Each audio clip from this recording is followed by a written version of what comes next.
23 मई 2024 प्रातः मुरली ओम शांति बाप दादा मधुबन। आज बाबा ने सुनाया, मीठे बच्चे, बाबा ने कहा मीठे बच्चे तुम्हें कभी भी विघ्न रूप नहीं बनना है। बाबा कहते मीठे बच्चे तुम्हें कभी भी विघ्न रूप नहीं बनना है। अंदर में कोई कमी हो तो उसे निकाल दो, यही समय है सच्चा हीरा बनने का। बाबा कहते मीठे बच्चे तुम्हें कभी भी विघ्न रूप नहीं बनना है। अंदर में कोई कमी हो तो उसे निकाल दो, यही समय है सच्चा हीरा बनने का। आज की मुरली से बाबा ने प्रश्न किया है, किस बात की डिफेक्ट आते ही आत्मा की वैल्यू कम होने लगती है? किस बात की डिफेक्ट आते ही आत्मा की वैल्यू कम होने लगती है? उत्तर, पहला डिफेक्ट आता है अपवित्रता का। जब आत्मा पवित्र है तो उसकी ग्रेड बहुत ऊंची है, वह अमूल रत्न है, नमस्ते लायक है। इम्प्योरिटी का थोड़ा भी डिफेक्ट वैल्यू को खत्म कर देता है। अब तुम्हें बाप समान एवर प्योर हीरा बनना है। बाबा आया है तुम्हें आप समान पवित्र बनाने। पवित्र बच्चों को ही एक बाप की याद सताएगी। बाप से अटूट प्यार होगा, कभी किसी को दुख नहीं देंगे, बहुत मीठे होंगे। कुछ भी हो जाए किसी को दुख नहीं दे सकते। वह कैसे होंगे? बहुत मीठे होंगे। ओम शांति। डबल ओम शांति भी कह सकते हैं। बच्चे भी जानते हैं और बाप दादा भी जानते हैं। बच्चे भी जानते हैं तो बाप दादा भी जानते हैं। ओम शांति का अर्थ है मैं आत्मा शांत स्वरूप हूँ और बरोबर शांति के सागर, सुख के सागर, पवित्रता के सागर बाप की संतान हूँ। पहले पहले है पवित्रता का सागर। पवित्र बनने में ही मनुष्यों को तकलीफ होती है और पवित्र बनने में बहुत ग्रेड्स हैं। हर एक बच्चा समझ सकता है ये भी ग्रेड्स बढ़ती जाती है। अभी हम संपूर्ण बने नहीं है। कहाँ ना कहाँ कोई में किस प्रकार की डिफेक्ट जरूर है। पवित्रता में और योग में देह अभिमान में आने से ही डिफेक्टेड होते हैं। बाबा ने कहा देह अभिमान में आने से ही डिफेक्टेड होते हैं। कोई में जास्ती कोई में कम डिफेक्ट होते हैं। किस्म किस्म के हीरे होते हैं, उनको फिर मैग्नीफाई ग्लास से देखा जाता है।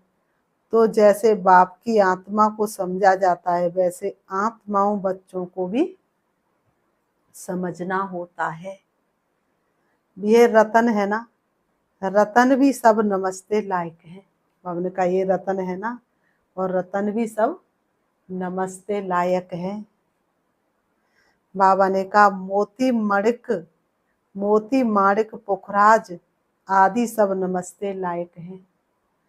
बाबा ने कहा इसलिए सब वैरायटी डाले जाते हैं। नंबरवार पुरुषार्थ अनुसार तो है ना, सबका पुरुषार्थ एक जैसा हो नहीं सकता। सब नंबरवार पुरुषार्थ अनुसार है। समझते बेहद का बाप है, अविनाशी ज्ञान रत्नों का जौहरी। वह एक ही है, जौहरी भी उनको जरूर कहेंगे। ज्ञान रतन देते हैं ना, और फिर रत भी जौहरी हुए भी रत्नों की वैल्यू ही को जानते हैं। जवाहरात को बहुत अच्छी रीति मैग्नीफाई ग्लास से देखना होता है। इसमें कहाँ तक डिफेक्ट है, ये कौन सा रतन है, इसमें कहाँ तक डिफेक्ट है और ये कौन सा रतन है। बाबा ने कहा कहाँ तक सर्विसेबल है। दिल होती है रत्नों को देखने की। अच्छा रतन होगा तो उसको बहुत प्यार से देखेंगे। अच्छा रतन होगा तो उसको बहुत प्यार से देखेंगे। ये बड़ा अच्छा है, इसको तो सोने की डिब्बी में रखना चाहिए। ये रतन तो बहुत ही अच्छा है, इसको कहाँ रखना चाहिए? सोने की डिब्बी में। पुखराज आदि को सोने की डिब्बी में नहीं रखा जाता है। यहाँ भी जैसे बेहद के रतन बनते हैं। हर एक अपने दिल को जानते मैं किस प्रकार का रतन हूँ। हमारे में कोई डिफेक्ट तो नहीं है। जैसे जवारात को अच्छी रीति देखा जाता है, वैसे हर एक को देखना पड़ता है। तुम तो हो ही चेतन रतन। बाबा ने कहा तुम तो हो ही चेतन रत्न, तो हर एक को अपने को देखना है। हम कहाँ तक सब्ज परी नीलम परी है बने हैं। जैसे फूलों में भी कोई सदा गुलाब, कोई गुलाब, कोई कैसे होते हैं, तुम्हारे में भी नंबर 12 हैं। हर एक अपने को अच्छी रीति जान सकते हैं। अपने को देखो सारा दिन क्या किया, बाबा को कितना याद किया। ये भी बाबा ने कह दिया है कि गृहस्थ व्यवहार में रहते हुए बाप को याद करना है। बाबा ने ये भी कह दिया घर गृहस्थी में रहते हुए बाप को याद करना है। बाबा ने नारद को भी कहा अपनी शकल को देखो, ये भी एक दृष्टांत है। तुम जो बच्चे हो एक एक को अपने को अच्छी रीति देखना है। जांच करनी है कि जिस बाप द्वारा हम हीरे बनते हैं उनके साथ हमारा लव कहाँ तक है, और कोई तरफ वृत्ति तो नहीं जाती है। बाबा ने कहा और किसी की तरफ वृत्ति तो नहीं जाती है। कहाँ तक मेरा दैवी स्वभाव है। स्वभाव भी मनुष्य को बहुत सताता है। हर एक को तीसरा नेत्र मिला है। उनसे जास्ती उनसे अपनी जांच करनी है। कहाँ तक मैं बाप की याद में रहता हूँ, कहाँ तक मेरी याद बाप को पहुँचती है।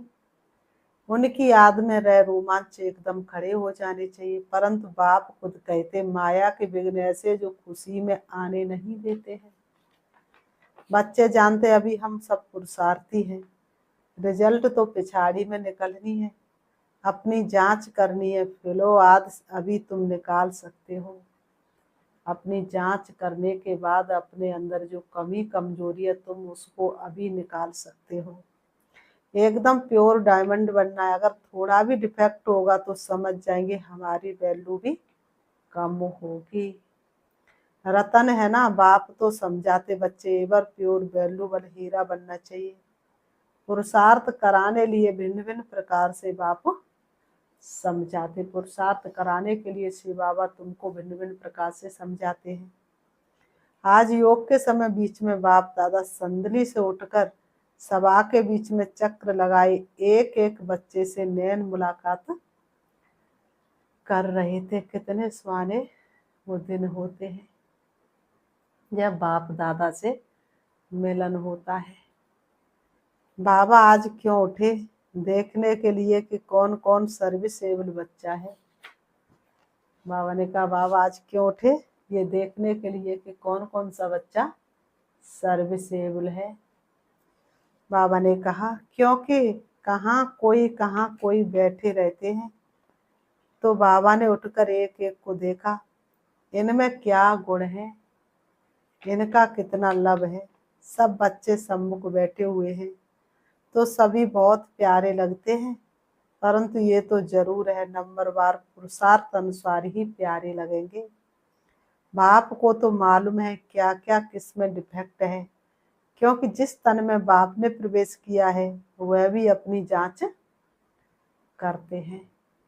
जिस तन में शिव बाबा ने प्रवेश किया वह भी अपनी क्या करते, जांच करते हैं। बाबा ने कहा वह भी अपनी जांच करते। ये दोनों बाप दादा इकट्ठे हैं ना, तो जितना जितना जो औरों को सुख देते कोई को दुख नहीं देते हैं, वह छिपे नहीं रह सकते हैं। गुलाब मोतियां कब छिपे नहीं रह सकेंगे। बाप सब कुछ बच्चों को समझाए, फिर बच्चों को कहते हैं, क्या कहते हैं, मीठे बच्चे माँ में कम याद करो। सब बातें समझा करके बाबा लास्ट में कहते प्यारे बच्चे मुझे याद करो तो तुम्हारी खाद निकल जाए। याद करने समय सारे दिन में जो कुछ किया है वह भी देखना है। मेरे में क्या अवगुण है जो बाबा की दिल पर इतना नहीं चढ़ सकते हैं। दिल पर सो तख्त पर। तो बाप उठकर बच्चों को देखते हैं, हमारे तख्त के वासी कौन कौन बनने वाले हैं। जब समय नजदीक आता तो बच्चों को झट मालूम पड़ जाता है हम कहाँ तक पास होंगे। नापास होने वाले को पहले से ही मालूम पड़ जाता है कि हमारे मार्क्स कम होंगे। पढ़ाई नहीं की है तो पता चलेगा ना कि हम पास नहीं हो सकेंगे, फेल हो जाएंगे। बाबा ने कहा, तुम भी समझते हो हमको मार्क्स तो मिलने ही हैं। हम स्टूडेंट हैं किसके? भगवान के। जानते हुए इस दादा द्वारा पढ़ाते तो कितनी खुशी होनी चाहिए। बाबा हमको कितना प्यार करते हैं, कितना मीठा है। तकदीर तो तकलीफ तो कोई देते नहीं, सिर्फ कहते इस चक्र को याद करो। बाबा बच्चों को तकलीफ तो कुछ देते नहीं, भक्ति में तो कितनी तकलीफ होती। बाबा तो कहते इस चक्र को याद करो। बाबा ने कहा, पढ़ाई कोई जास्ती नहीं है, अहम ऑब्जेक्ट सामने खड़ा है, ऐसा हमें बनना चाहिए। दैवी गुणों की अहम ऑब्जेक्ट है। तुम दैवी गुण धारण कर इन जैसा पवित्र बनते हो, तभी माला में पिरोए जाते हो। बेहद का बाबा हमको पढ़ाते खुशी होती है ना। बाबा जरूर आप समान प्योर नॉलेजफुल बनाएंगे। इसमें पवित्रता, सुख, शांति सब आ जाती है। अभी कोई भी परिपूर्ण नहीं बना है, अंत में बनना है। उसके लिए पुरुषार्थ करना है। बाप को तो सभी प्यार करते हैं, बाबा कहकर तो दिल ही खिल जाता है। बाप से वर्षा कितना भारी मिलता है, सिवाय बाप के और कहाँ भी दिल नहीं जाएगी। बाप की याद ही बहुत सतानी चाहिए। बाबा ने कहा, बाबा की याद बहुत सतानी चाहिए। बाबा बाबा बाबा बहुत प्यार से बाप को याद करना होता है। राजा का बच्चा होगा तो उनको राजाई का नशा होगा ना। अभी तो राजाओं का मान नहीं रहा है। बाबा कहते अभी तो राजाओं का कोई मान नहीं रहा है। जब ब्रिटिश गवर्नमेंट थी तो उनका बहुत मान था, सब उनको सलाम भरते थे, सिवाय बाईसराय के। बाकी सब नमन करते थे राजाओं को। अभी उनकी गति क्या हो गई है? बाबा कहते अभी उनकी देखो क्या गति हो गई है। ये भी तुम जानते हो कि ये कोई आकर राजाई पद नहीं लेंगे, पढ़ाई नहीं पढ़ेंगे, धरती पर आए हुए भगवान को ही नहीं पहचानेंगे। बाबा ने समझाया, मैं गरीब निवाज हूँ। गरीब झट बाप को जान लेते हैं, समझते ये सब कुछ उनका है, उनकी श्रीमत पर ही हम सब कुछ करेंगे। उनको तो अपना धन का नशा रहता है, इसलिए वह ऐसे कर ना सके। इसलिए बाप कहते हैं मैं हूँ गरीब निवाज। बाकी हाँ, बड़ों को उठाया जाता है, क्योंकि बड़ों के कारण फिर गरीब भी झट आ जाएंगे। देखेंगे इतने बड़े बड़े लोग भी यहाँ जाते हैं तो वह भी आ जाएंगे। देखेंगे इतने बड़े बड़े लोग यहाँ आते तो वह भी आ जाएंगे, परंतु गरीब बेचारे बहुत डरते हैं। एक दिन वह भी तुम्हारे पास आएंगे। बाबा ने कहा, वह दिन भी आएगा, फिर उनको जब समझाएंगे तो बड़े खुश होंगे, एकदम चटक जाएंगे। उन्हों के लिए भी तुम खास टाइम रखेंगे। बच्चों के दिल में आता, हमको तो सभी का उद्धार करना है, कोई कैसा भी है लेकिन हमें तो सभी का उद्धार करना है। वह भी पढ़कर बड़े ऑफिसर साध बन जाते हैं ना। बाबा ने कहा, तुम हो ईश्वरी मिशन, तुमको सबका उद्धार करना। गायन भी है ना, भीलनी के बेर खाए। विवेक भी कहता, दान हमेशा गरीबों को करना है, साहूकारों को नहीं। और कौन सा दान? ज्ञान रत्नों का दान।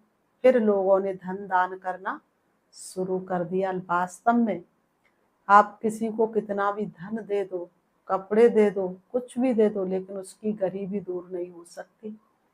जब तक ज्ञान नहीं है तब तक वह गरीबी दूर कैसे कर सकता है। तुम हो ईश्वरी मिशन, तुमको सबका उद्धार करना है। गायन भी है ना, भीलनी के बेर खाए। विवेक भी कहता, दान हमेशा गरीबों को करना है, साहूकारों को नहीं। तुमको आगे चलकर ये सब कुछ करना है। इसमें योग का बल चाहिए, जिससे वह कशिश में आ जाए। योग बल कम है क्योंकि देह अभिमान है। हर एक अपने दिल से पूछे, हमको कहाँ तक बाप की याद है, कहाँ हम फंसते तो नहीं है। ऐसी अवस्था चाहिए जो किसको भी देखने से चलायमानी ना हो। बाबा का फरमान है, देह अभिमानी मत बन। सबको अपना भाई समझो। आत्मा जानती हम भाई भाई हैं, देह के सब धर्म छोड़ने हैं। अंत में अगर कुछ भी याद पड़ा तो दंड पड़ जाएगा। बाबा कहते हैं अंत में बाप के अलावा और कुछ याद आया तो दंड पड़ जाएगा, सजा मिलेगी। इतनी अपनी अवस्था मजबूत बनानी है और सर्विस भी करनी है। अंदर में समझना ऐसी अवस्था जब बनाए तब ये पद मिल सकता है। बाप तो अच्छी रीति समझाते, बहुत सर्विस रही हुई है, तुम्हारे में भी बल होगा तो उनको कशिश होगी। अनेक जन्मों की कट लगी हुई है, ये ख्यालात तुम ब्राह्मणों को रखने हैं। सभी आत्माओं को पावन बनाना है। मनुष्य तो नहीं जानते, ये तुम जानते हो, सो भी नंबरवार पुरुषार्थ अनुसार। बाप सब बातें समझाते रहते, अपनी जांच करनी है। जैसे बाबा बेहद में खड़े हैं, बच्चों को बेहद का ख्याल करना है। बाप का आत्माओं में कितना लव है, इतना दिन लव क्यों नहीं था, क्योंकि डिफेक्टेड थे। पतित आत्माओं को क्या लव करेंगे।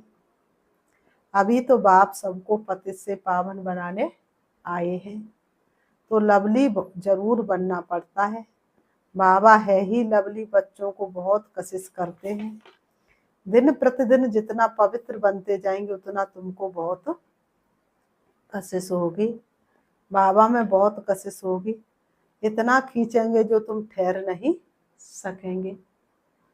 बाबा ने कहा तुम जितना जितना पवित्रता का व्रत धारण करते जाएंगे उतना उतना बाबा तुमको ऐसे खींचेंगे जो तुम क्या नहीं कर सकेंगे, ठहर नहीं सकेंगे।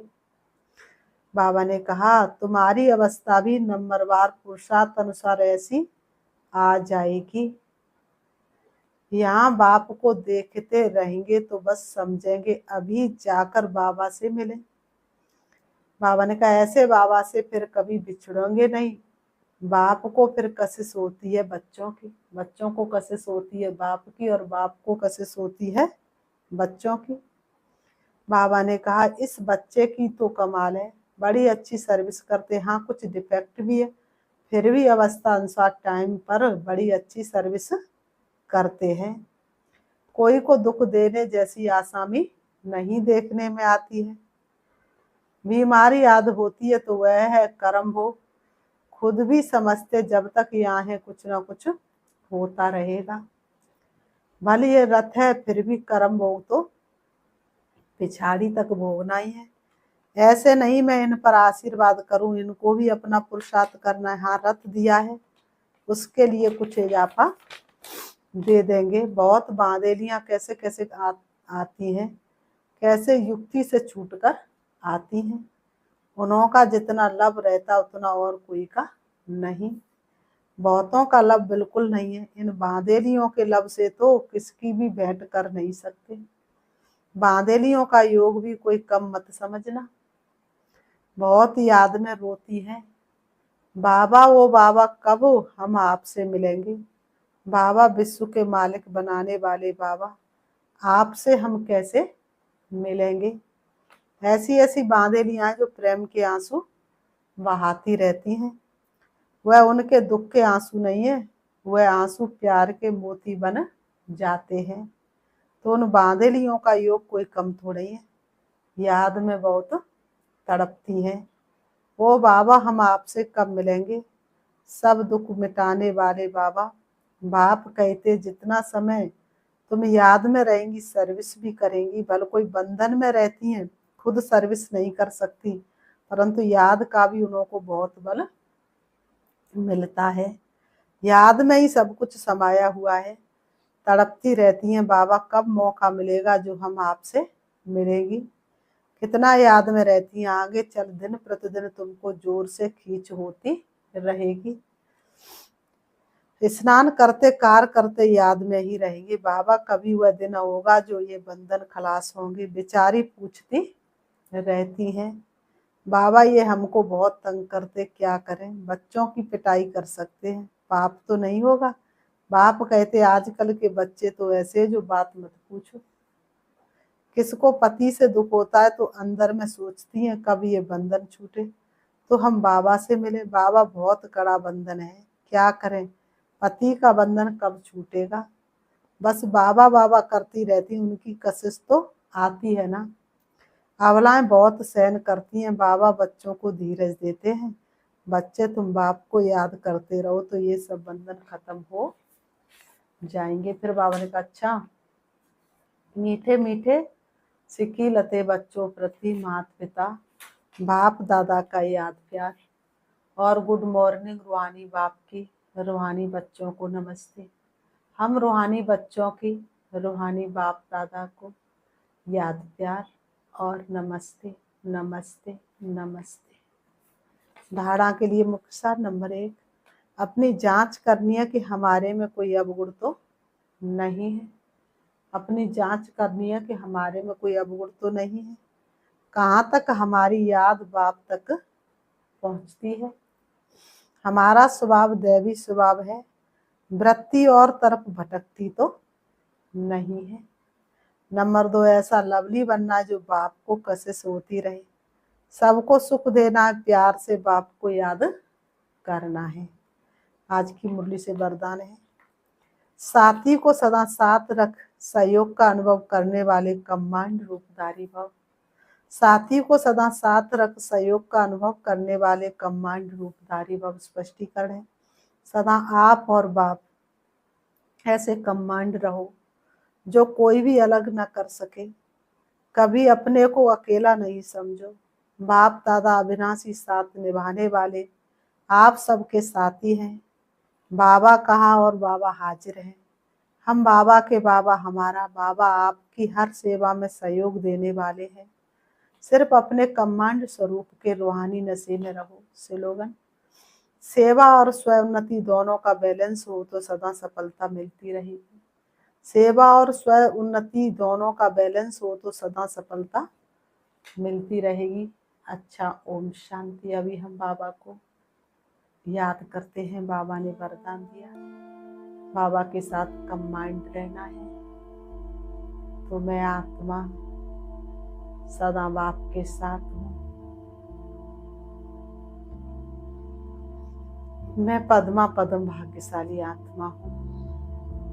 मेरा कितना ऊंचा भाग्य है जो स्वयं भगवान मेरा साथी बना है, और वो मेरा सुबह से लेके शाम तक साथ निभाते हैं। मेरे हर कदम में उनका साथ का अनुभव होता है। किन शब्दों में मैं शुक्रिया अदा करूं बाबा। वास्तव में आप मेरे हर कदम में मददगार हैं। अब मैं आत्मा अपने बाप दादा से मिलने के लिए जा रही हूँ सृष्टि रंगमंच से दूर। वास्तव में मैं कितनी भाग्यशाली आत्मा हूँ। मुझे कौन मीठे बच्चे कहकर के बुला रहा है, कौन मेरा आह्वान कर रहा है, कौन मेरा इंतजार कर रहा है। मैं आत्मा फरिश्ता की चमकीली ड्रेस पहनकर उड़ रही हूँ। पहुंच जाती हूँ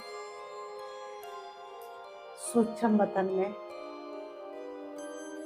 जहाँ फरिश्तों की बादशाह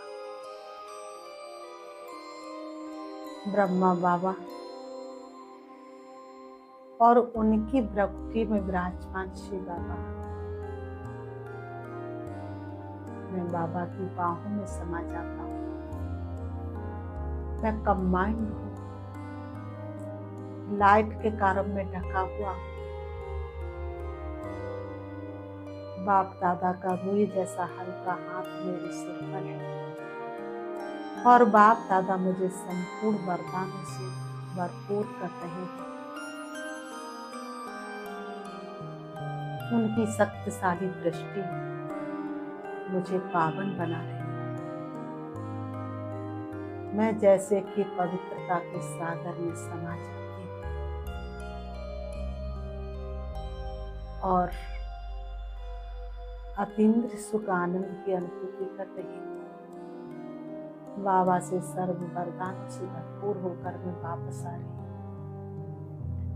मैं फरिश्ते की चमकीली ड्रेस को सूक्ष्म वतन में छोड़ के चमकती हुई मणि सृष्टि रंगमंच पर आ जाती हूँ। आकर के दोनों ब्रह्म के बीच भ्रकुटी में विराजमान हो जाती हूँ। ओम शांति।